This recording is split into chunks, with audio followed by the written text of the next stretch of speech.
Chibai, this is Pradyut Manikya wishing everyone a very happy 2024. ये साल अगर हमको अपने आप को आगे ले जाना है तो पॉजिटिव रहिए, और पॉजिटिविटी का मतलब एक चीज होता है, किसी के बारे में बुरा मत सोचिए, एक दूसरे से मत लड़िए, क्योंकि जब तिपरासा के साथ लड़ता है तो नुकसान हमारे कम्युनिटी, हमारे बच्चे का होता है। अगर हमें आगे बढ़ना है जिंदगी में तो इम्प्रूव अपने आप को कीजिए, किसी और के बारे में चिंता करने से आपका जिंदगी सुधरेगा नहीं।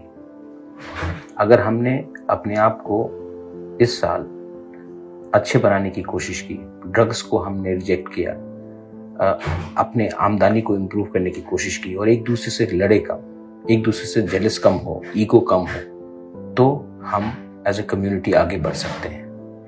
अगर हमने ये चीज करने की कोशिश की अब से, तो ये साल हमारे लिए अच्छा रहेगा।